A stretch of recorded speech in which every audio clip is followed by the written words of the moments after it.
সকলক প্ৰণাম আৰু প্ৰণিপাত জনাইছোঁ। অনাগত সময়ত এই অনুষ্ঠানৰ লগত আমাৰ ওতঃপ্ৰোত সম্পৰ্ক সদায় থাকিব। দয়াল কৃষ্ণ বৰাবাপক মই জীৱনৰ বাটত বহুবাৰ লগ পাইছিলোঁ, বহু সময় লগ পাইছিলোঁ। মই তেওঁৰ ওচৰলৈ আহিছিলোঁ, তেওঁ মোৰ ঘৰলৈ গৈছিলে আৰু বহু সময়ত জ্ঞান গৰিমা বিভিন্ন কথা বাৰ্তা লৈ তেখেতৰ লগত মোৰ বহু আলাপ আলোচনা হৈছিল। আৰু ছয়গাঁও সমষ্টিৰ এই পটভূমি, এই অঞ্চলত তেখেতে খুব পচন্দ কৰিছিল। পাহাৰী জনসাধাৰণৰ কাৰণে মোক তেওঁ যেতিয়াই লগ পাইছিল তেতিয়াই মোক সদায় আহ্বান জনাইছিল। ইয়াৰ ৰাস্তা, এই দলংখন যে আমি বনাইছোঁ, সেইখন দলঙৰ কাম অলপ পলম হওঁতে তেওঁ মোক গালি পাৰিছিল। তাৰপিছত আমি ৰাস্তাটো ভিতৰলৈ বনালোঁ, মোক ক'লে সেইখন হ'ল, এতিয়া মই ইয়ালৈকে ৰাস্তা পকা দেখা পাব লাগিব। অৰ্থাৎ তেখেতে মোক নিজৰ সন্তানৰ দৰেই শাসন কৰিছিল আৰু উপদেশো দিছিল।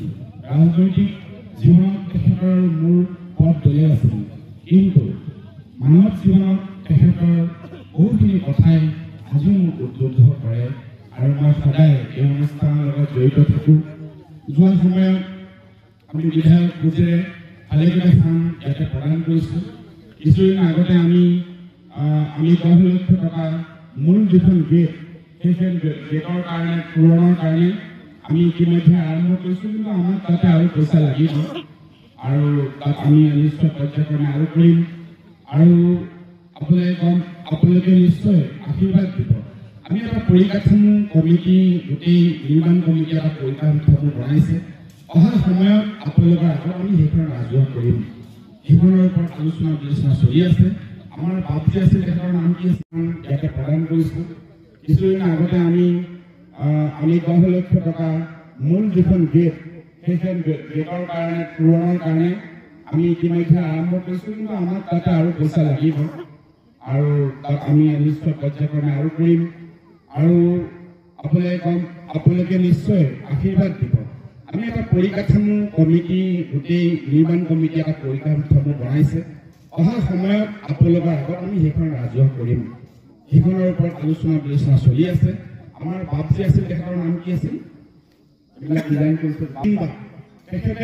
তেখেতে জন্মলগ্নৰ পৰা আমাৰ এই অঞ্চলটোৰ কাৰণে তেখেতে যথেষ্ট উদ্যোগ আৰু তেখেতে এটা ধুনীয়া আৰ্টিষ্টিক এটা ভাল এটা পৰিকাঠামো বনাইছে।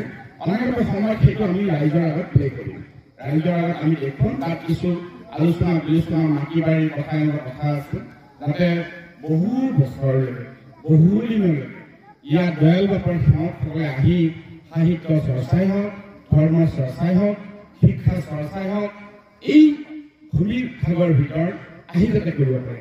আৰু আজি ইংৰাজী নৱবৰ্ষৰ 1 জানুৱাৰীত এটা নতুন খবৰ আমাৰ সকলোৰে কাৰণে, বাপসকলৰ কাৰণে, আইসকলৰ কাৰণে, কমিটিৰ কাৰণে। আমি অনতিপলমে অসম চৰকাৰ আৰু জিলা এডমিনিষ্ট্ৰেশ্যন ডেপুটি কমিশ্যনাৰ, জিলা অফিচৰ জৰিয়তে, আমিনগাঁও কামৰূপ জিলা আয়ুক্তৰ জৰিয়তে আৰু অসম চৰকাৰৰ জৰিয়তে বহুত কম দিনৰ ভিতৰত আমি 20 লক্ষ টকা ইয়াতে আমি নামঘৰ নিৰ্মাণৰ কাৰণে আমি মুকলি কৰি দিম। আৰু মই ভাবোঁ ইয়াত দয়াল বাপৰ সিহঁতসকলে আহি সাহিত্য চৰ্চাই হওক, ধৰ্ম চৰ্চাই হওক, শিক্ষা চৰ্চাই হওক, এই ভূমিৰ ভাগৰ ভিতৰত আহি যাতে কৰিব পাৰে।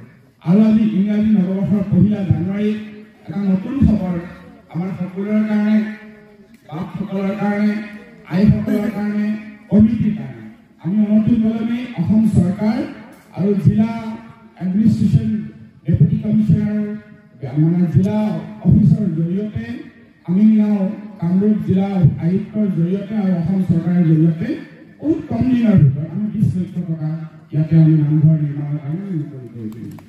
আৰু মই ভাবোঁ অনাগত সময়ত এই 20 লক্ষ টকা আমি নামঘৰ, যিহেতু বহুখিনি কাম বাকী আছে, আমাৰ আৰু বহু পইচাৰ প্ৰয়োজন হ'ব, তাৰ কাৰণে আমি কিছু পৰিকল্পনা বনাম, পিছৰ পৰাই কথা পাতিম। আজি সময় সমগ্ৰ অসমবাসী ৰাইজক ইংৰাজী নৱবৰ্ষৰ যোৱা 24 বৰ্ষটো আমি শেষ কৰিলোঁ। 25 বৰ্ষৰ প্ৰথম দিনত আমি আজি ভৰি দিছোঁ।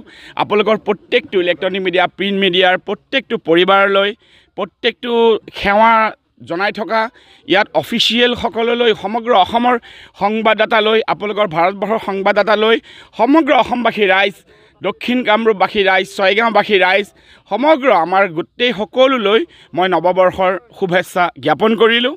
আৰু আজি এই পবিত্ৰ মুহূৰ্তত দয়াল বাপৰ ইয়াতে আমি সকলো আহি উপস্থিত হৈছোঁ।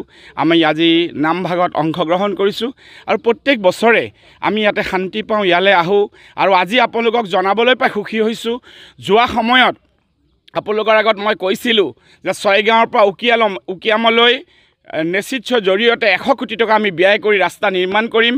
আৰু আপোনালোকে কেমেৰাই নিশ্চয় লক্ষ্য কৰিছে যে আমি ইতিমধ্যে 80% কাম সমাপন কৰিছোঁ। ছয়গাঁৱৰ পৰা উকিয়ামলৈ ভালেকেইখন ব্ৰিজ আৰু এক বৃহৎ ৰাস্তা। আৰু এইটো এটা ছয়গাঁওবাসীৰ কাৰণে, দক্ষিণ কামৰূপবাসীৰ কাৰণে মই ভাবোঁ এটা টুৰিজিমৰ কাৰণে, উন্নয়নৰ কাৰণে, গাঁওবাসীৰ কাৰণে এটা মাপকাঠি হ'ব। আৰু আপোনালোকে আৰু জানি সুখী হ'ব, বহুকেইটা অনুষ্ঠান প্ৰতিষ্ঠান আমি অনতিপলমে কেইটামান দিনৰ ভিতৰত ছয়গাঁও হাই ছেকেণ্ডেৰীক যোৱা সময়ত কৈছিলোঁ যে আমি মডেল হাই ছেকেণ্ডেৰী ৰূপান্তৰ কৰিছোঁ, MLA মডেল হাই ছেকেণ্ডেৰী। আৰু 6 কোটি টকা ব্যয়েৰে আমি তাৰ ভূমি পূজন আৰম্ভ কৰিম। ইতিমধ্যে আমি আধাৰশিলা আগতে কৰিছোঁ আৰু এইটো 2-3 দিনৰ ভিতৰতে আমি কৰিম। আৰু এই অনুষ্ঠানটোত আমি অসম চৰকাৰ আৰু কামৰূপ জিলা আয়ুক্তৰ মহোদয়ৰ জৰিয়তে আমি 20 লক্ষ টকা দিয়াৰ আজি আমি ঘোষণা কৰিলোঁ। আৰু অলপ কেইদিনৰ ভিতৰতে তেওঁলোকক হাতত আমি 20 লক্ষ টকা অৰ্পণ কৰিম।